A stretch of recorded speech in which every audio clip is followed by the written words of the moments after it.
kita, baik ketika kita diuji, bahkan ketika kita diberi nikmat, supaya dalam dua keadaan ini kita tetap menjadi mukmin yang ajaban, yang ideal, yang baik, yang insya Allah Allah suka sama kita.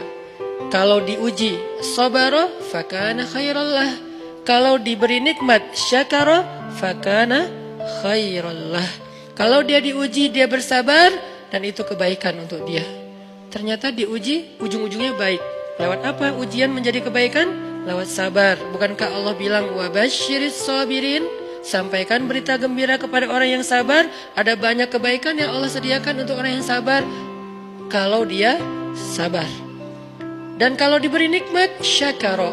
Kalau diberi nikmat dia bersyukur. Fakana khairallah. Kenapa nikmat kok menjadi kebaikan? Maksudnya dengan dia bersyukur Allah tambahkan kebaikan itu. La in syakartum la azidannakum. Jadi orang beriman itu kayaknya hidupnya tuh harusnya sih nggak ada bete-nya. Hidupnya tuh nggak ada istilah, aduh hari ini gue kayak rugi banget nih. Nggak ada orang yang beriman rugi. Kan hidup kita tuh di antara dua itu kan.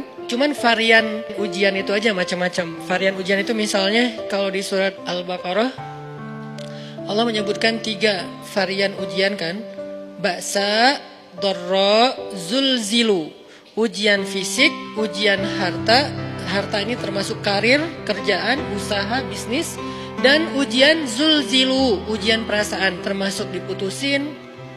Atau orang yang dekat sama kita jadian sama yang lain. Atau mungkin di-unfollow oleh ya gitu deh. Saya kalau udah ngebahas bab ini agak gimana gitu.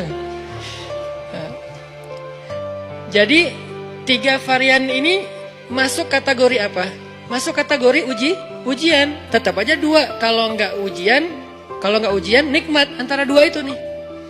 In asabathu sarra syakara wa in asabathu dharra sabara. Udah gitu aja. Dan nanti bahkan sampai ayatnya gini. Alladzina yunfiquna fis sarra'i wad-dharra. Orang yang tetap beramal soleh lewat hartanya dalam keadaan dia berkelebihan atau dalam keadaan dia kekurangan. Itu mukmin, keren banget gitu.